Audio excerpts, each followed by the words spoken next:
The story is about two people from very different worlds, both of whom are desperately trying to evade systematic persecution, deportation and extermination.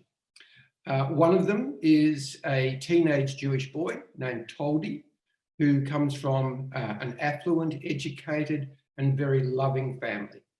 The other is a Romani woman, a mixed blood Romani woman, a gypsy, who has long ago actually turned her back on her tribe and now lives a very isolated existence and is the mistress of a Nazi collaborator.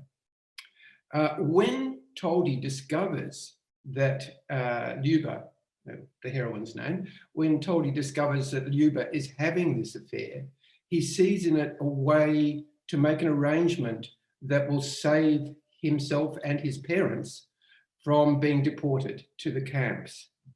That arrangement draws Toldi and Luba into a very unlikely kind of unusual alliance, a friendship that becomes a friendship, it becomes an intimacy, in which they learn a lot about each other's worlds and becomes actually a transformative experience for Luba. It's also a transformative experience for the hero, who learns some very brutal truths about the real nature of intimacy and relationships. Well, it's very interesting. The original title was Edelweiss, which is refers to a motif in the book. On this ring, which was my father's, which I now own, there is engraved the Edelweiss flower. And for those who read the book, you'll discover that it's a motif that recurs through the book. But thanks to Julie Andrews, the publisher decided that that was not the ideal title and would give the wrong feel for the book. So we need a different title. So Night Lessons refers very much to the relationship that develops between Toldi and Luba. One of the things that happens through the book is Toldi is a musical genius, and he sees in Luba potentials that she doesn't see in herself, and he coaxes her to dare to learn things about herself and teaches her the piano. So it's through the power of music that's a big part of how their relationship evolves. Of course, the other lessons are the lessons that Toldi learns about human nature and relationships and intimacy. They're the night lessons that he learns through the visits that happen regularly when Luba's lover, who is Toldi's employer, comes to visit. So that's the night lessons. Little Jerusalem refers to the city itself. I kind of amalgamated two ideas about the city. The city was of Czernowitz, as it was known by its Germanic name to people of my father's generation, was known as Little Vienna. It was an outpost of the Viennese Empire, and it was a fabulous city. It was a university city of learning and a little village really that flourished and became a Viennese-style city. It was also known as Jerusalem on the Prut. The Prut River is the river that encircles the city, or borders the city.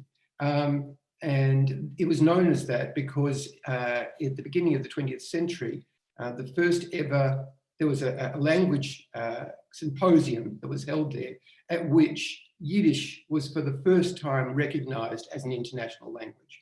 So it was also known as Jerusalem on the Prut. So I kind of combined those two ideas and made it Night Lessons in Little Jerusalem.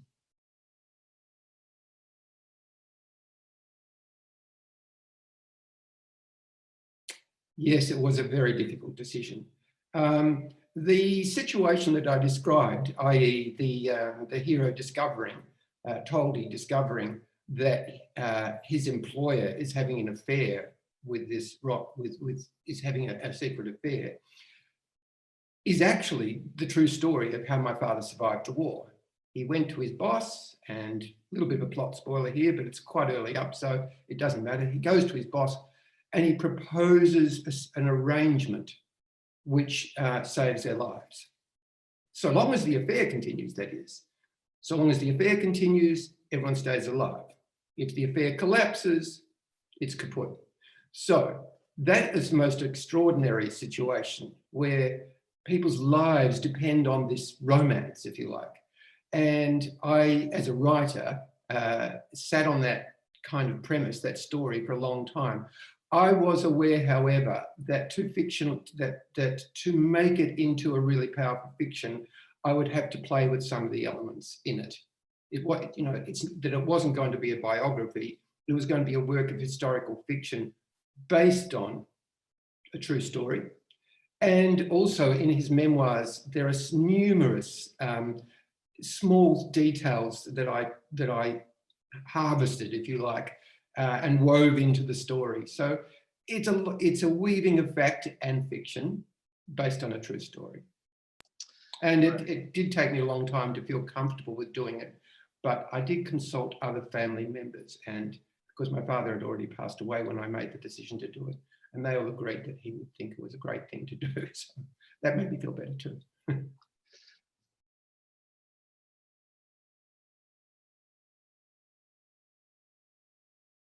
Well, the city of Czernowitz is the Germanic pronunciation, had many names. But my awareness of the city was something, let me say, the role of the city in the book is really important. At the end of the day, the book almost became a love letter to the city itself, which I heard about a lot from my father when I was growing up. And he always described it as a really marvelous place, and it was. I mean, it spawned poets and authors and musicians. My second cousin, his first cousin, for example, became a celebrated international conductor, and I wove that into the story as well. An extraordinary city. So I knew about these things growing up from what he told me. The interesting thing was that he also said that he never wanted to go back there again, having left there after the war. He said the Russians destroyed it. In my imagination, therefore, so I did obviously research from afar to augment what I knew about Czernowitz from my father and from his memoirs. There was a lot of detail in the memoirs, a lot of texture that helped me there too. But in my imagination, it was a city that would have been literally destroyed. At a certain point, of course, I decided, look, I have to go to this city. I can't write this story without going there. So I went there. It's not an easy thing to do because with the shifting geopolitics in that part of Eastern Europe by now, Czernowitz is called Czernowitz. It's in the Ukraine. It's very difficult to get in there and to get permission. And, you know, there's funny stories at the border, which will take us too much time to tell, so I won't. But getting there was an odyssey in itself. But the wonderful thing when I got there was the city's actually completely intact. What he actually meant was that the life, the culture of the city was destroyed because by the end of the war, it was 40% of the city was Jewish. Really, it was the Jews of Czernowitz, the Jews of that city. A lot of them had migrated from the Viennese Empire, given incentives by Joseph, the emperor, to turn it into a place of culture. It was the Jews who created that city. And after the war, they basically left the city. So they deserted the place. But the physical city is perfectly intact because the Russians didn't want to spend a penny on it.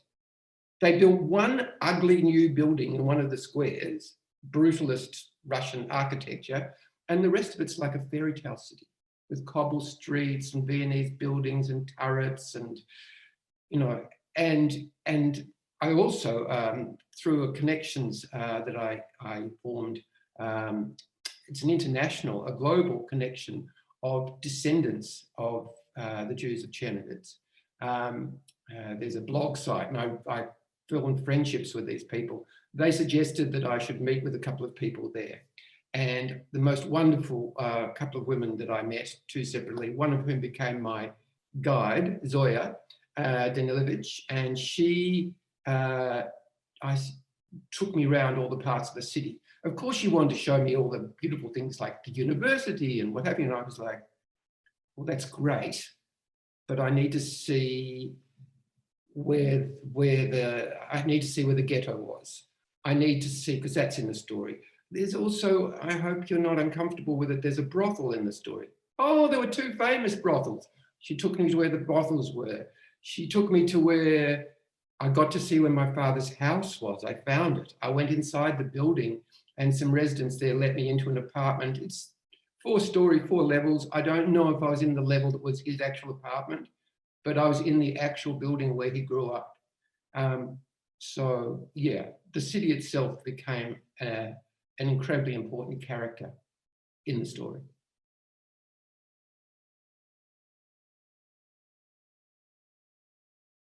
Why now? Well, that's kind of 2 questions in one. Why did I write this now? And why has there been a proliferation of Holocaust literature? I, on a personal level, decided to write mine now because I'd just been sitting on that story in my father's memoirs for a very long time, and it really was just a personal thing in my life that I felt like it was time for me to explore other media. I'd written a lot in television and television drama, and I was keen to explore something else, and it was just such a fantastic story. The time had come for me. That did coincide with, I realised, a demand for Holocaust literature. Partly, I think that's been fueled by, to be honest, I think it's been partly fueled by commercial drives. There have been other works recently that have been very widely read, for example, The Tattooist of Auschwitz, and some controversy around some of these works, but the point, the commercial reality is a lot of books have been sold. On an upside to that, of course, it's a good thing because we are coming now to the point where so few survivors from the Holocaust are left. And it's obviously incredibly important that the events of those times aren't forgotten. We all understand the importance of that history. So for me, at least, all those things came together in a perfect kind of moment. And it just was the right time for me to do it. And of course, although I began with, this is just such a fantastic story, you know, just as a writer of fiction, I want to weave a fantastic story around it. When I started getting into the research for it, I felt, in a good way, the weight of responsibility to be authentic to the times. And I realized as well that I was telling a story set in a part of Europe, in a corner of the Holocaust, that actually had not received a lot of attention. And it became very important that whatever fictional elements were in my story, all of them were completely grounded in truth of history and reality.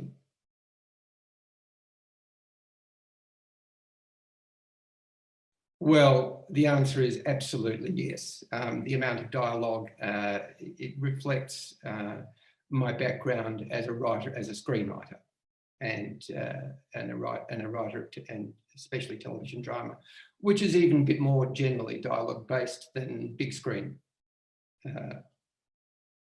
drama, which will rely more on the imagery than the dialogue.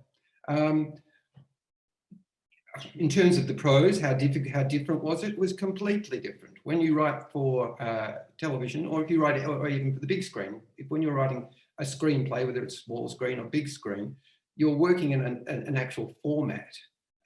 It's called final draft, and you hit a button, and that's the scene heading. You hit another button, and it's the characters in it. You hit another button, and it asks you to start describing where you are, and then you hit another button, it's got a character name, and then another button, you start writing dialogue. It's formatted. When you write prose, it's just a blank page. And I was very concerned initially that, my prose was not very good. So when the publisher Hachette, and may I just do a shout out what a fantastic publishing house they are, and Vanessa Radnich, who picked up the phone and said, Rick, I've heard about this story that you're thinking of doing for the screen. Would you give it a crack as a novel? And I said, well, I actually had been thinking about that. How about I write a bit and then you can tell me if it sucks? So I sent it off to her, and I didn't think too much. Now I'm thinking about with a second book, you know, I start thinking about all the different things. What kind of tense, which person do I want to have it in? You know, is it linear? Is it non-linear? I didn't think about any of those things. I just started to tell a story. So luckily, Vanessa called me back and she said, Rick, I love it. Just the way you're writing it. I just want you to keep going. And with that support, I rolled on, and it was a wonderful experience. It was an incredibly liberating experience, and a very different experience to writing in TV, which can be fantastic, but is a totally different collaborative teamwork kind of experience.